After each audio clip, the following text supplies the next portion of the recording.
So welcome ladies and gentlemen, welcome back to today's video. We are looking at FIFA 23 today. I will still be away, so this is a bit of a filler, but I also wanted to talk about my kind of plans regarding FIFA 23 because it's different this year, right? Last year eFootball came out and then PES 21 was still, as much as it was old, it was still, you know, within a year, right? But now it's pretty much ancient, and I don't really want to play a Master League. You guys know how I am with Master Leagues. I'm useless because I keep doing them over and over and over again, and stop, start, stop, start. But I do have some plans to actually start probably a player career mode, a proper player career mode for FIFA 23, and stick with it and just get that going because I've never really dived into it for more than a few months.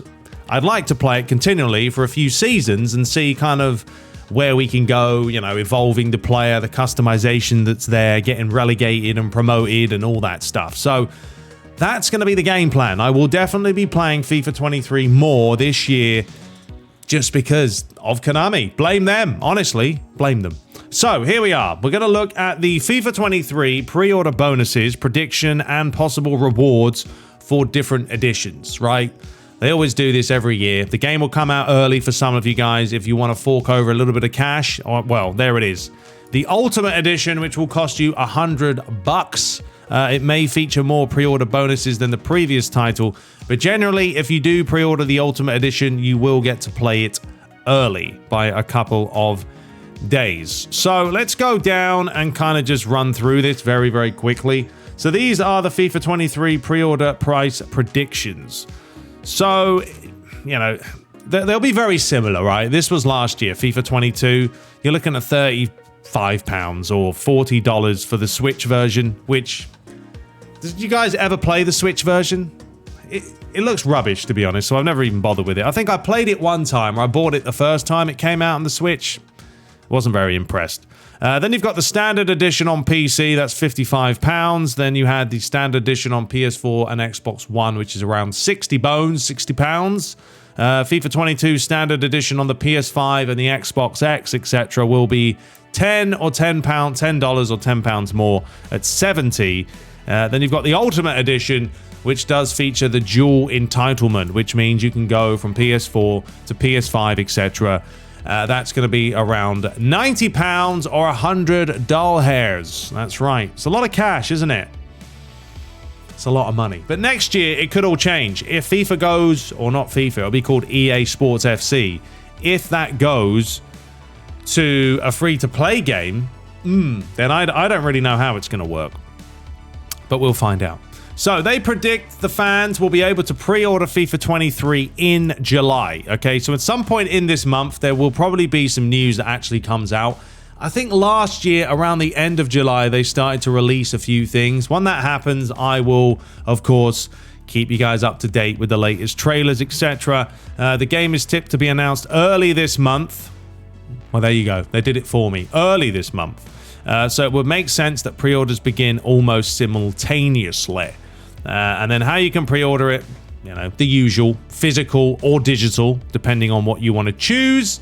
And these are the actual pre-order bonuses that have been leaked. Let me zoom in a little bit here.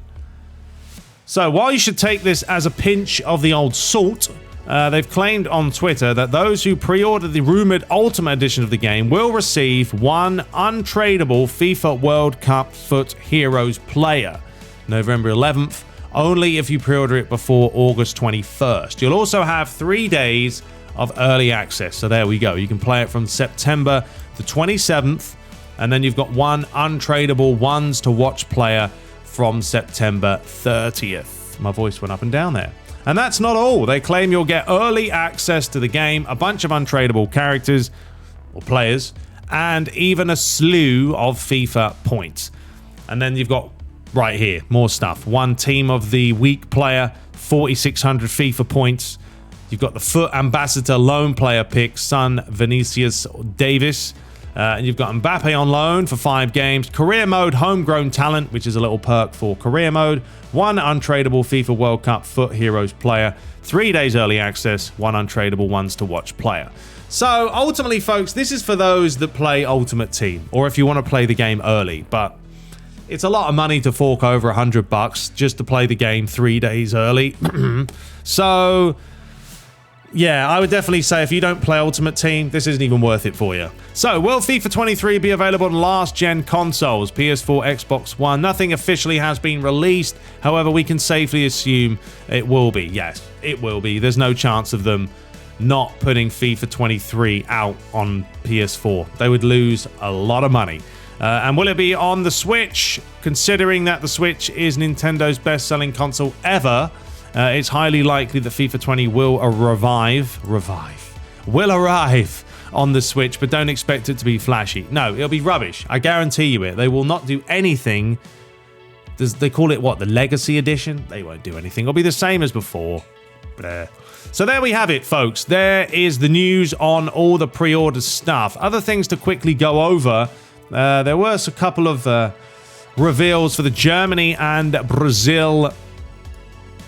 I want to move this over. I want to move it over. Can't move it over. So there were 105 icon cards in FIFA 22, and that list is about to get even longer. Madness and more illustrious with the potential addition of Brazilian and German legends. They've already leaked that Brazilian legend Romario may be included in FIFA 23. They introduced Wayne Rooney, Robin van Persie, Iker Casillas, and Cafu. And then, tweeted that Zico and Gerard Müller will be icons in FIFA 23. So there we have it, folks. Just more people to get. I mean, it's all online, though, isn't it? If you don't play online, no one cares about this stuff. And it sucks now that all us offline players get left in the dust because we don't play it online enough. Anyway, let's quickly go on the last stage here, and this is latest update indicates major overhaul to shooting and skill moves for FIFA 23.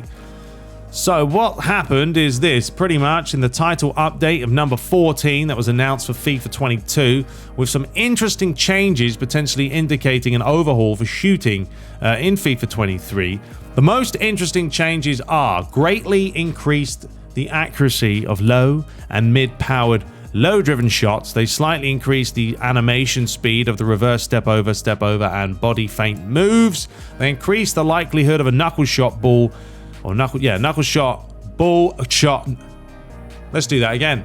Knuckle ball shot occurring when requesting a high-powered shot while the ball is 2.2 feet away from the ball carrier. That sounds complex. They added the new ball roll cut 180 skill move that can be performed by players with a 4 or 5 skill move, and they increase the speed at which the ball travels at following a low or mid-powered header. So these changes, specifically the ones regarding shooting, indicate major changes to the shooting system in FIFA, with a more realistic focus on player movements and style. I keep hearing this too many times though. Every single year a new FIFA game comes out, you hear realistic, and there's nothing realistic about FIFA. It may start off realistic when you first play it, or more realistic, but then once they start putting out the patches and everyone's crying about how the game's too slow and too realistic, it just becomes old FIFA again. So I am not going to fall for that. Not going to happen. So changes to driven shots have been needed for some time in FIFA, and this new update will no doubt use FIFA 22 as a guinea pig before an implementation in this year's brand new game. The arrival of a brand new skill move, as well as increased animation speeds for existing skills, indicates that EA could place significant importance on the role of skill moves in FIFA 23. Why are you doing that? Football's not all about skill moves, you know what I mean? There's already enough skill moves in FIFA that you don't need to add more. Core blimey. Let's have a look at this GIF. Okay, so that was the knuckle shot. I mean, you can see the ball swerving, right? It's a good shot. It kind of goes doodle-doodle. So there we go. And then there's just some more stuff talking about the same old spiel. But that's pretty much it, folks. That's all I wanted to kind of touch base upon today was the pre-order bonuses, my plans for FIFA 23, and then, yeah, there might be a few updates, and there will be updates.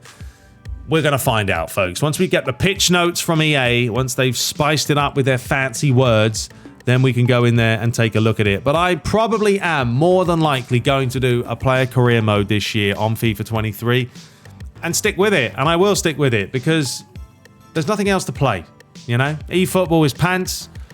And we've got to wait till next year until we see Master League and any kind of modes that we're going to play and actually enjoy.